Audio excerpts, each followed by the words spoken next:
নমস্কার বন্ধুরা, আশা করি আপনারা সকলে বেশ ভালোই আছেন। আমি বর্তমানে রয়েছি যমুনোত্রী ধামে। সম্প্রতি গত 11ই মে যমুনোত্রী ধামের একটি ভিডিও যথেষ্ট ভাইরাল হওয়াতে অনেকেই কনফিউশনে রয়েছেন যে যমুনোত্রী ধামের বর্তমানে কি অবস্থা বা চারধামেরই কি অবস্থা। আপনারা চারধাম বা যমুনোত্রী ধাম আসলে আদৌ মায়ের দর্শন করতে পারবেন কিনা সেই বিষয়ে অনেক ধরনের প্রশ্ন রয়েছে। তো বন্ধুরা, আজকে আমি বর্তমানে যমুনোত্রী ধাম পরিদর্শন করে তারপর ফিরছি। অলমোস্ট জানকী চাট্টিতে আমি চলে এসেছি, হয়তো আর 1-2 মিনিটের মধ্যে পৌঁছে যাব। তো সমস্ত কনফিউশন আজকে আমি ক্লিয়ার করে দেবো।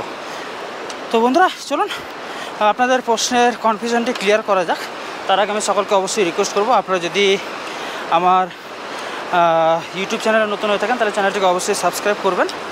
আর ফেসবুকে যদি ভিডিওটি দেখে থাকেন তাহলে অবশ্যই পেজটিকে লাইক ফলো করবেন এবং অবশ্যই ভিডিওটিকে বন্ধুদের সাথে শেয়ার করবেন। তো বন্ধুরা, আজকে আমার ব্যক্তিগত এক্সপিরিয়েন্স থেকে আপনাদের বলতে পারি যে বর্তমানে উত্তরাখণ্ড প্রশাসন কিন্তু যথেষ্ট সক্রিয়। প্রত্যেকটি পিলগ্রিমসকে ভালোভাবে দর্শন করানোর জন্যে। তো আমাদের যেতে সময় লেগেছে, যেহেতু আমরা ট্রেকিং করে গেছি, কোনো ঘোড়া পিট্টু বা পালকিতে যাইনি। তো যাওয়ার সময় আমাদের অলমোস্ট 4 ঘন্টা সময় লেগেছে, কিন্তু মন্দিরে সত্যি কথা বলতে আমাদের 10 থেকে 15 মিনিট লেগেছে। মানে এতটাই নিরিবিলি ব্যবস্থাপনা ছিল যে কোনো বিশৃঙ্খলা বা কোনো দীর্ঘ লম্বা লাইনে দাঁড়িয়ে থাকার তেমন কোনো বিষয় নেই। আমরা যাওয়ার সাথে সাথে প্রথমে যেমন সৌরীয়কুণ্ডে যে গরম জল রয়েছে সেখানে খুব নিরিবিলিভাবে স্নান করতে পেরেছি, সেখানেও যেমন কোনো অসুবিধা হয়নি। তেমনই যে আমাদের মায়ের মন্দির, সেই মন্দিরেও কিন্তু খুব ইজিলি আমরা পুজো দিতে পেরেছি এবং মায়ের দর্শন করতে পেরেছি। তাতে বিন্দুমাত্র কোনো রকম সমস্যা হয়নি। আমাদের যেটুকু সময় লেগেছে তাতে মেনলি যাওয়া আসাতেই আমাদের সময় লেগেছে। যাওয়ার সময় লেগেছে অলমোস্ট 4 থেকে 4.5 ঘন্টা, এবং বর্তমানে এখন আমি যেহেতু ফিরছি, তো ফেরার পথে আমাদের অলমোস্ট 2.5 ঘন্টার মতো সময় লাগছে। আর তার বাইরে মন্দিরে কিন্তু আমাদের খুব একটা বেশি সময় লাগেনি। সেখানে পুজো দেওয়ার জন্য একদম স্বল্প মিনিমাম যেটুকু সময় সেটুকুই লেগেছে।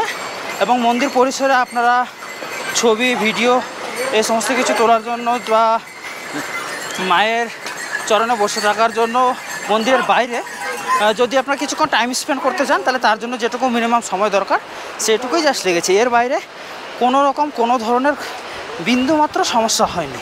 হ্যাঁ, তবে পথের মধ্যে ছোটোখাটো একটু সমস্যা হয়েছে বা এখনও হচ্ছে বলতে পারেন, সেটা হচ্ছে এই ঘোড়াদের নিয়ে। কারণ যে সমস্ত ঘোড়ার মালিকেরা রয়েছে তাদের টর্চারটা বললে চলে অনেকটাই মাত্রাতিরিক্ত। কারণ তারা নিজের রুটকে ফলো না করে বেসিক্যালি যারা সাধারণ ট্র্যাক করে যাচ্ছে তাদের অনেকটাই অসুবিধা করে থাকেন। তো তাদের জন্যেই কিছুটা যাওয়ার পথে বাধা সৃষ্টি হচ্ছে। বাকি অল ওভার বলা চলে একদম আমি 100-এ 100 দিতে পারি, এতে কোনো সন্দেহ নেই। তো আশা করছি বন্ধুরা আপনাদের কনফিউশন ক্লিয়ার হয়ে গেছে বা আপনারা নিশ্চিন্তে চারধাম যাত্রা বা যমুনোত্রী যাত্রা করতে পারেন।